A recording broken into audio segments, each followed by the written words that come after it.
Electron বিন্যাসের নীতি part 2।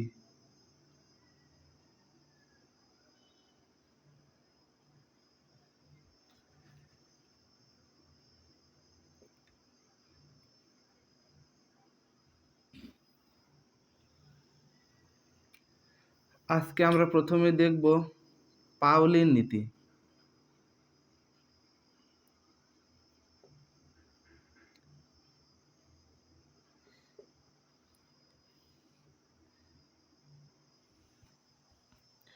তো পাউলির নীতি অনুযায়ী কোনো পরমাণুতে দুটি ইলেকট্রনের 4টি কোয়ান্টাম সংখ্যার মান কখনো একই হবে না।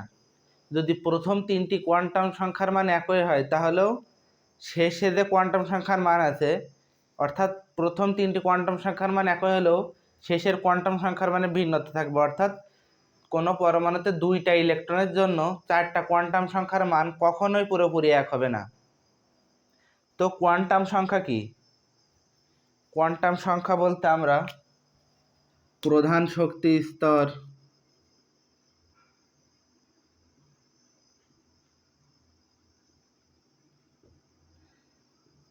এন,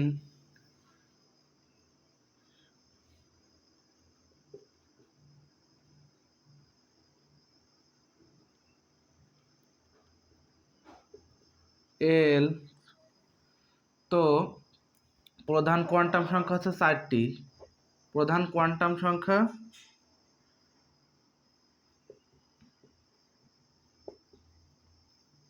সহকারী কোয়ান্টাম সংখ্যা, চৌম্বকীয় কোয়ান্টাম সংখ্যা আর স্পিন কোয়ান্টাম সংখ্যা।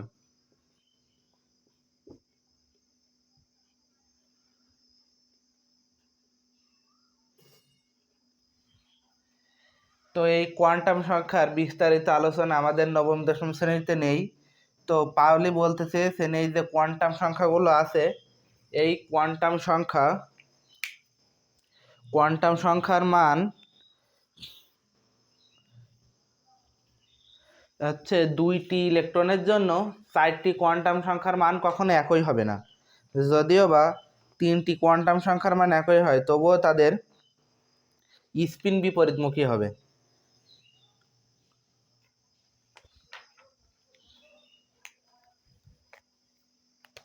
যেমন আমরা হিলিয়ামের 2টা ইলেকট্রন আছে, এই 2টা ইলেকট্রন, হিলিয়ামের 2টা ইলেকট্রনকে আমরা যদি বোঝার চেষ্টা করি, তাহলে দেখব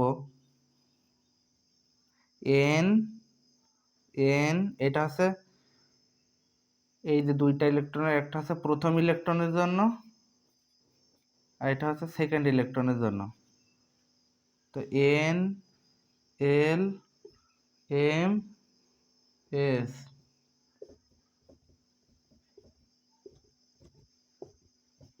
তো এন আছে প্রধান কোয়ান্টাম সংখ্যা বা প্রধান শক্তি স্তর, এই এন। তো আমরা জানি এখানে 1 হবে, এখানে 1 হবে। আর এল হচ্ছে সহকারী কোয়ান্টাম সংখ্যা, অর্থাৎ এর যে এস, অর্থাৎ এখানে এস এর মান হচ্ছে 0।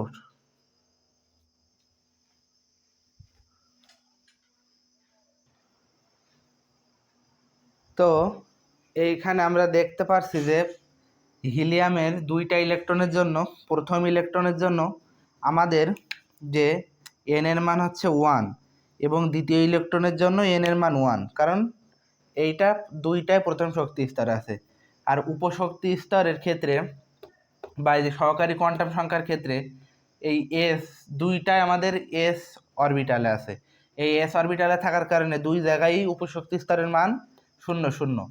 আর এইখানে এইটাও আমরা 0 এবং 0 হবে। এটা কেন হচ্ছে, কিভাবে হচ্ছে, এইটা এখন আমাদের বিস্তারিত বোঝার দরকার নেই, কারণ আমাদের নবম দশম শ্রেণীতে এগুলো বিস্তারিত নেই। আর এই যে এস, এইখানে 4টা কোয়ান্টাম সংখ্যা 3টাই কিন্তু একই হয়েছে, কিন্তু পাউলির নীতি অনুসারে বা বর্জন নীতি অনুসারে এটা হবে পাউলির বর্জন নীতি।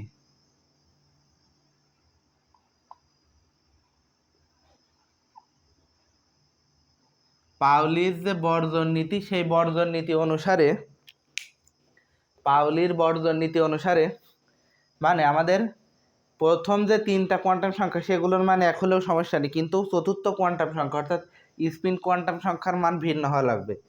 তো আমরা যখন ইলেকট্রন বিন্যাস আরও ভালোভাবে বুঝবো তখন দেখবো যে ইলেকট্রন বিন্যাস করার সময় ইলেকট্রনকে উত্তেজিত করা যায়।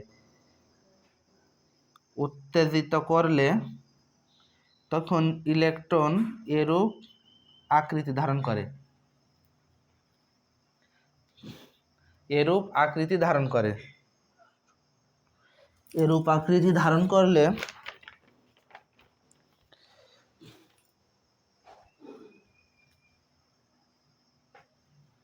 এরূপ আকৃতি ধারণ করে মানে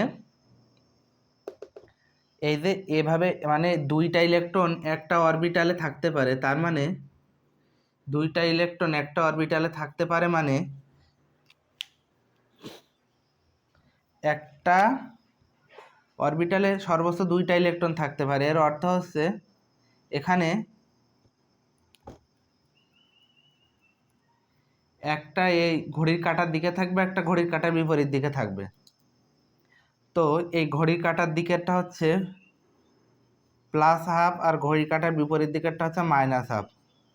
তো এই হচ্ছে আমাদের পাউলির বর্জন নীতি। পাউলির বর্জন নীতি অনুসারে তিনটা কোয়ান্টাম সংখ্যার মান এক হলেও চতুর্থ কোয়ান্টাম সংখ্যার মান ভিন্ন হবে। তো এইখানে পাউলির বর্জন নীতি কেন হলো, কিভাবে হলো, এগুলো আমাদের বিস্তারিত বোঝার দরকার নেই, কারণ এগুলো নবম দশম শ্রেণীতে নেই। তাই আমরা এখানে পাউলির বর্জন নীতির একটা ছোট ধারণা নিয়ে নিলাম যে তিনটি কোয়ান্টাম সংখ্যার মান এক হলো, চতুর্থ কোয়ান্টাম সংখ্যার মান ভিন্ন হবে। আর এগুলো প্রধান কোয়ান্টাম সংখ্যা সহকারী চৌম্বকীয় স্পিন কোয়ান্টাম সংখ্যার। তো এরপরে আমরা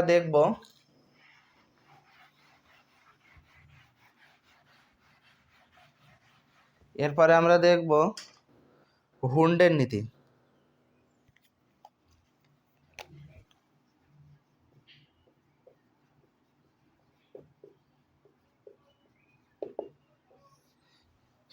হুন্ডের নীতি হচ্ছে পরমাণুতে ইলেকট্রন বিন্যাসের সময় ইলেকট্রনগুলো প্রথমে পরমাণুতে ইলেকট্রন বিন্যাসের সময় একই শক্তি সম্পন্ন অরবিটালে ইলেকট্রনগুলো সর্বাধিক অযুগ্ম অবস্থায় থাকবে। মানে আমরা যখন পরমাণুতে ইলেকট্রন বিন্যাসের সময় অর্থাৎ সর্বনিম্ন শক্তি স্তর আগে যায় এবং সর্বোচ্চ শক্তি স্তরে পরে যায়। তো সর্বনিম্ন শক্তি স্তর অর্থাৎ যখন একই একটা শক্তি আছে, একই রকম শক্তি সেই অরবিটালে প্রবেশের সময় ইলেকট্রনগুলো সর্বোচ্চ অযুগ্ম অবস্থায় থাকবে, অর্থাৎ সবসময় চাইবে যে তারা বিজোড় অবস্থায় থাকতে। তো এ হচ্ছে হুন্ডের নীতি। তো হুন্ডের নীতিটা আমরা ভালোভাবে বোঝার চেষ্টা করি।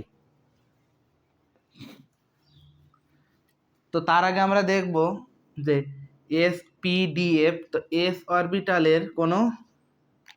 অরবিটালকে ভাঙানো যায় না, এস অরবিটাল ভাঙানো যায় না, কিন্তু পি অরবিটালের তিনটা সন্তান আছে, যেমন P x, P Y, P Z, এগুলো হচ্ছে সাবশেল পি অরবিটালের, মানে এগুলো পি অরবিটালের তিনটা দিক, p x, P Y, P z. আর ডি অরবিটালে আছে d x y, d y z, d z x, d x square minus y square, আর ডি জেড স্কোয়ার। আর এফ অরবিটাল আছে, সেগুলো আরও জটিল, তো আমরা সেদিকে যাচ্ছি না। এই ডি অরবিটালকে আমরা মানে ডি অরবিটাল যখন ইলেকট্রন বিন্যাসের সময় ডি অরবিটালের ভিতরে ডি অরবিটাল আরও এতগুলো ভাগে ভাগ হয়, ডি অরবিটালের ভিতরে আরও এতগুলো প্রকার আছে। এগুলো হচ্ছে ডি অরবিটালের মানে একটি শেল। পি অরবিটাল হচ্ছে, এস অরবিটাল হচ্ছে গোলাকার, এস অরবিটালের একটা আকার আকৃতি আছে। এগুলো সব কিছুই আমরা ইন্টারমিডিয়েট অর্থাৎ উচ্চ মাধ্যমিকে জানতে পারবো। এস অরবিটাল হচ্ছে গোলাকার, আর পি অরবিটাল হচ্ছে ডাম্বেল আকৃতি, ডাম্বেল, আর ডি অরবিটাল হচ্ছে ডবল ডাম্বেল আকৃতির। আর এই যে এফ অরবিটাল আছে এটা হচ্ছে জটিল, অর্থাৎ এর আকার নির্ণয় করা একটু কঠিন আছে। তো এই যে এসপিডিএফ এর আকার আকৃতি, তো আমাদের মূলত এখন বোঝার জন্য এইটুকু হলে যথেষ্ট যে পি অরবিটাল তিনটা ভাগ করা যায়, p x P Y P z, আর d orbital d x y d y z d z x d x square y square d z square. তো আমরা এখন এই তিনটার সাহায্যে কয়েকটা ইলেকট্রন বিন্যাস করে বোঝার চেষ্টা করব যে হুন্ডের নীতিতে কি বলতে চাওয়া হয়েছে। হুন্ডের নীতিতে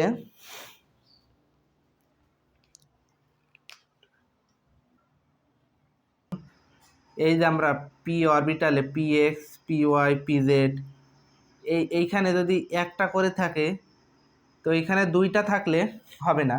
হোন্ডসের নীতিতে বলতে চাওয়া হয়েছে যে P x P Y P Z এই তিনটাতেই একটা একটা করে থাকবে, অর্থাৎ সর্বাধিক বেজোড় অবস্থায় থাকবে। তো এইটা আমরা কিছু এক্সাম্পলদের সাহায্যে দেখার চেষ্টা করি। আমরা 7 নম্বর যে ইলেকট্রন নাইট্রোজেন, তার আগে ইলেকট্রন বিন্যাস করি। প্রথমে 1s2, তারপরে 2s2, তারপরে আমাদের থাকে আর তিনটা, সেটা বসবে 2p3-তে। তো আমরা এখন এই যে ইলেকট্রনটা উত্তেজিত করব। উত্তেজিত করা মানে ইলেকট্রনকে তাপ দেওয়া বাইরের থেকে। তাপ দিলে কি হয়, ইলেকট্রন আমাদের এই যে মানে একটা শক্তি স্তরের যে বিভিন্ন অরবিটাল আছে, ইলেকট্রনগুলো লাফ দেয়, দিয়ে এক অরবিটাল থেকে আর এক অরবিটালে যায়। মানে এই যে সাব শেল আছে বা অরবিটাল আছে 2px 2pi 2pz, এই এক জায়গা থেকে আরেক জায়গায় এরা জাম্প করে। তো দেখব কিভাবে জাম্প করে। প্রথমে তাহলে আমরা এটাকে উত্তেজিত করি। এটা হচ্ছে উত্তেজিত করার সাইন। উত্তেজিত করলে ইলেকট্রনগুলো লাফ দেয়। যেখানে 1s2 আছে 2s2 আছে, এটা হচ্ছে এই পি অরবিটাল হচ্ছে তিনটা, 2px 2py আর 2pz। এই 2px 2py আর 2pz এখানে তিনটা ইলেকট্রন আছে। তো আমরা জানি মানে একটি অরবিটালে সর্বোচ্চ ইলেকট্রন ধারণ ক্ষমতা আছে 2। তা আমরা যদি এইভাবে এখানে 2 দিই আর এখানে 1 দিই, তাহলে আমাদের ইলেকট্রন বিন্যাস হওয়ার কথা ছিল, কিন্তু এখানে এটা হুন্ডের সূত্র অনুসারে ভুল। কারণ হুন্ডের নীতি অনুযায়ী সমশক্তি সম্পন্ন অরবিটাল, তো পি এক্স পি ওয়াই আর পি জেড এই তিনটা হচ্ছে সমশক্তি সম্পন্ন। তো এই সমশক্তি সম্পন্ন অরবিটাল ইলেকট্রন সর্বোচ্চ অযুগ্ম অবস্থায় থাকবে, অর্থাৎ তিনটাতেই একটা করে ইলেকট্রন যাবে। এইভাবে তিনটাতে একটা করে ইলেকট্রন বসবে, 2px 2py 2pz, তিনটাতেই সর্বোচ্চ একটি একটি করে ইলেকট্রন যাবে। এই যে আমরা ইলেকট্রনকে উত্তেজিত করলাম, উত্তেজিত করার মাধ্যমে এই যে এইখানে একটি ইলেকট্রন ছিল, সেই ইলেকট্রনকে আমরা 2pz অরবিটালে পাঠালাম। তো এ হচ্ছে উত্তেজিত করা, মানে এটা হচ্ছে এক্সাইটেড করা। উত্তেজিত করার মাধ্যমে আমরা এই 2px এর একটি ইলেকট্রন 2pz এ লাফ দিয়ে এখানে চলে গেল জায়গা থাকার কারণে। কিন্তু যদি এখানে কোনো জায়গা না থাকতো, যেমন 2s এ কোনো এটার কোনো মানে এটার কোনো সাব অরবিটাল নেই বা সাব শেল নেই, যেমন পি এর হচ্ছে 3টা সাব শেল আছে, ডিএস 5টা, কিন্তু এস এর কোনো সাব শেল নেই, না থাকার কারণে এই যে এইটা এইভাবে আমাদের আর কোথাও যেতে পারে না উত্তেজিত হওয়া সত্ত্বেও। কিন্তু এই যে 2px 2py 2pz এটা আমাদের এইভাবে এই আর এই যে 2pz মানে এখানে চলে যায় এই অরবিটালে। তো আমরা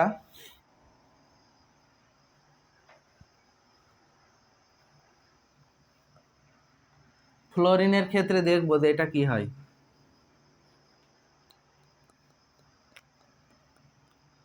ফ্লোরিনে যদি আমরা ইলেকট্রন বিন্যাস করি তাহলে দেখব 1s2 2s2 2p 2 আর 2 4, আর এখানে পাবো হচ্ছে 5। তাহলে আমরা যদি ফ্লোরিনকে উত্তেজিত করি, উত্তেজিত করলে যেহেতু এস অরবিটালে আর কোনো সাব অরবিটাল নেই, এজন্য এটা আর কোথাও উত্তেজিত হয়ে সরে যাবে না। কিন্তু তিনটা আছে, 2px 2py 2pz। তো আমরা প্রথমে 5টি অরবিটালের মধ্যে হুন্ডের নীতি অনুসারে সমশক্তি সম্পন্ন অরবিটালগুলো সর্বাধিক বিজোড় অবস্থায় থাকবে। তো আমরা 3টা অরবিটালেই এই সাব অরবিটালে পিএক্স পিওয়াই পিজেড এই একটা একটা একটা একটা করে আমরা ইলেকট্রনগুলো প্রবেশ করলাম। তারপরেও দেখছি যে পি অরবিটালে আরও 2টি ইলেকট্রন আছে। তো হুন্ডের নীতি মানতে গেলে আমাদের এখানে একটা দেওয়া লাগবে আর এখানে একটা দেওয়া লাগবে, অর্থাৎ সর্বাধিক অযুগ্ম অবস্থায় থাকবে। অর্থাৎ এখানে একটি থাকলো, এই পরবর্তীতে বাকি যে অরবিটালগুলো সেগুলো 2px 2py 2pz এ চলে গেল। যেহেতু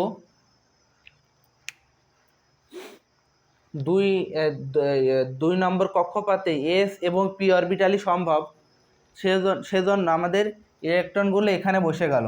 যদি এখানে ডি অরবিটাল সম্ভব হতো তাহলে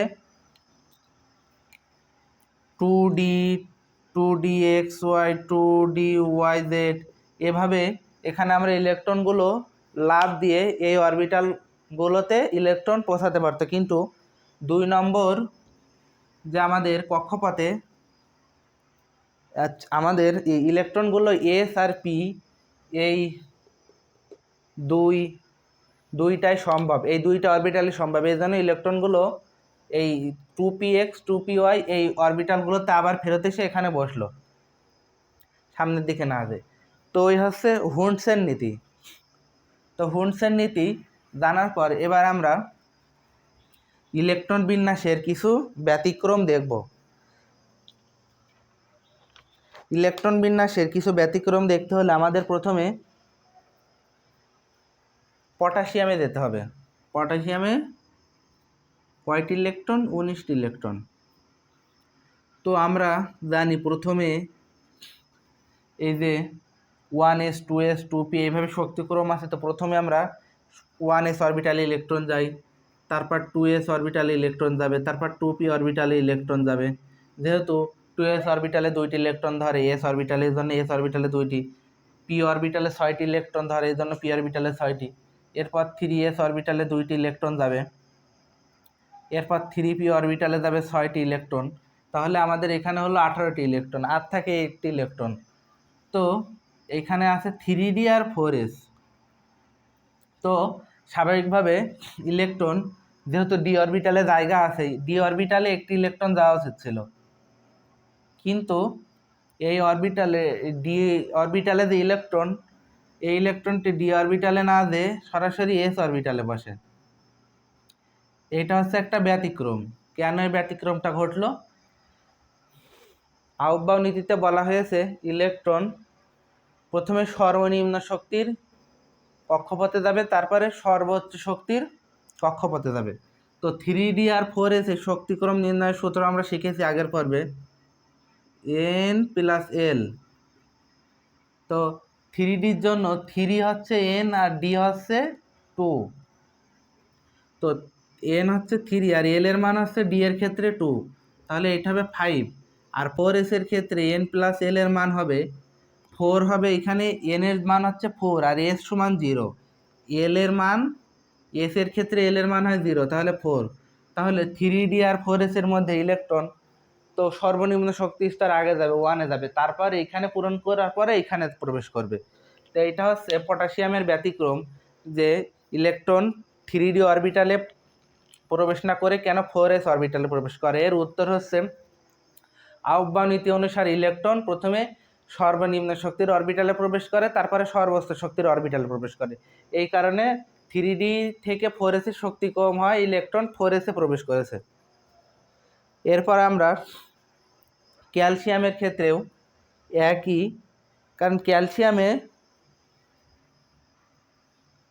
ক্যালসিয়ামে দেখব 20টা ইলেকট্রন। তো এইখানে এইভাবে এখানে 18টা ইলেকট্রন যাওয়ার পরে ওই একইভাবে ইলেকট্রন ওই এইখানে 2টা ইলেকট্রন প্রবেশ করে, কারণ 3 থেকে 4s এর শক্তি বেশি। আবার ক্যালসিয়ামের পরে স্ক্যান্ডিয়াম অর্থাৎ যে 21 নম্বর ইলেকট্রন, সেখানে আবার এই 4s জায়গা অর্থাৎ 4s অরবিটালে সর্বোচ্চ 2টা ইলেকট্রন ধরে। তো এই 4s অরবিটালের জায়গা শেষ হয়ে যাওয়ার কারণে এটা আবার ds অরবিটালে ফেরত এসে d অরবিটালে একটি ইলেকট্রন বসে। কিভাবে?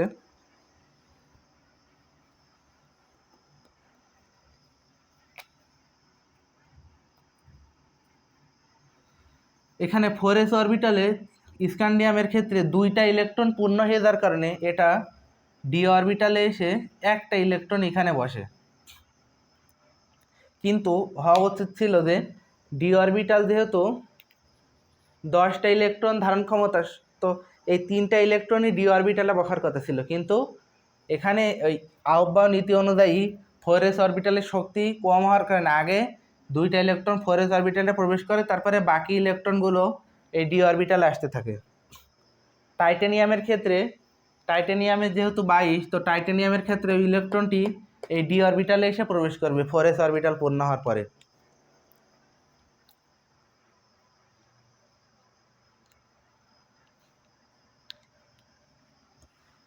তো এরপর আমরা দেখব আমাদের অরবিটালগুলো সুস্থিত এবং অর্ধ সুস্থিত হয়।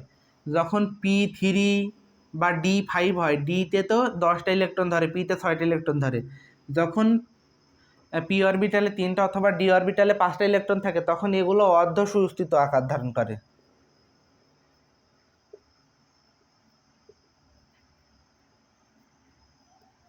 আর যখন পি অরবিটালে পরিপূর্ণ 6টা ইলেকট্রনই থাকে এবং ডি অরবিটালে 10টা ইলেকট্রন থাকে, তখন এগুলো সুস্থিত রূপ লাভ করে, অর্থাৎ এগুলো পরিপূর্ণ অবস্থায় থাকে।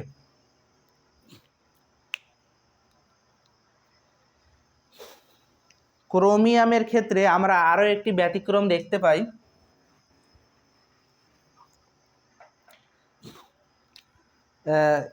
ব্যতিক্রম দেখা গিয়েছে, ক্রোমিয়ামের ইলেকট্রন সংখ্যা হচ্ছে 24। তো প্রথমে ইলেকট্রন বিন্যাসের নিয়ম অনুযায়ী 1s2 2s2 2p6 3s2 3p6, এ তো 18টা হলো। 3d আর 4s, তো 4s-এ 2টা ইলেকট্রন প্রবেশ করবে, তারপরে 3d-তে এখানে 18টা, এখানে 2টা 20টা, আর এখানে 4টা। তো এই যে আমরা বলেছি ইলেকট্রন কখনো ইলেকট্রন কখনো অবস্থায় থাকতে চায় না, হয় অর্ধ সুস্থিত অবস্থায় থাকবে, নয় সুস্থিত অবস্থায় থাকবে। d3 d2 d1 অথবা d6 d7 d8 d9 এই ধরনের অবস্থায় থাকতে চায় না। তো ইলেকট্রন d4 তো অর্ধ সুস্থিত না, অর্ধ সুস্থিত হচ্ছে d4 অথবা d9, এগুলো অর্ধ সুস্থিত। এগুলো হচ্ছে এমন একটি রূপ যা আর একটা ইলেকট্রন গ্রহণ করলেই এ অর্ধ সুস্থিত আকার ধারণ করবে, আর এইখানে আর একটা ইলেকট্রন গ্রহণ করলেই এ সুস্থিত আকার ধারণ করবে। তো ইলেকট্রন বিন্যাস করতে করতে কোথাও যদি এমন পরিস্থিতির সৃষ্টি হয় যে d4 অথবা d9 থাকে, তখন সেগুলো পাশের অরবিটাল থেকে ইলেকট্রন ধার করে এনে সুস্থিত অথবা অর্ধ সুস্থিত আকার ধারণ করে। তো এখানে ইলেকট্রন 4s অরবিটালে 2টা ইলেকট্রন থাকে, কিন্তু d4 যেহেতু d4 অর্ধ সুস্থিত আকার ধারণ করার আশায় 4s অরবিটাল থেকে একটি ইলেকট্রন গ্রহণ করে d5 হয়ে যায়। এ কারণে 4s অরবিটালে একটি ইলেকট্রন থাকে এবং 3d অরবিটালে 5টা ইলেকট্রন থাকে। তো কী হয়, 1s2 2s2 2p6 3s2 3p6, এখানে 3d5 হবে, কারণ 4 অরবিটাল থেকে একটা ইলেকট্রন গ্রহণ করেছে, এখানে 3d5 হবে। আর 4s-এ কোনো একটা ইলেকট্রন 3d কে দিয়ে অর্ধ সুস্থিত আকার ধারণ করবে।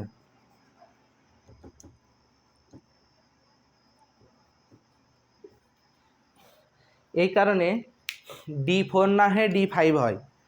আর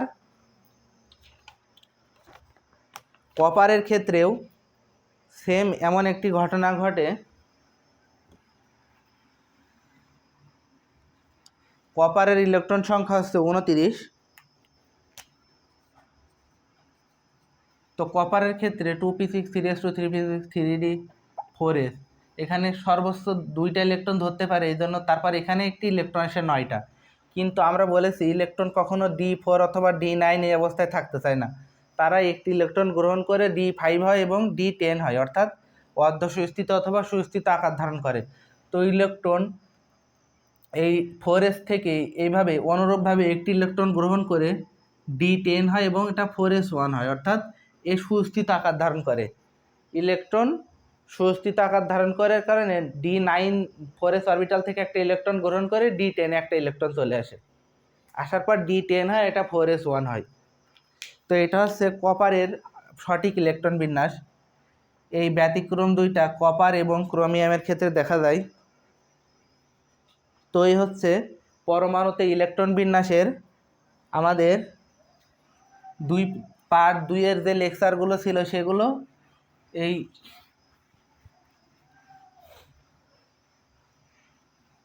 কপারের এবং ক্রোমিয়ামের যে দুইটা ব্যতিক্রম ছিল তার মাধ্যমে শেষ হলো। তো পরবর্তীতে আমরা আরও কয়েকটি লেকচারের মাধ্যমে এই যে 3 নম্বর যে অধ্যায়টি কেমিস্ট্রির এসএসসির, এই অধ্যায়টি ভালোভাবে শেষ করব। তো সেই পর্যন্ত আমাদের সাথে থাকার জন্য সবাইকে ধন্যবাদ। আসসালামু আলাইকুম।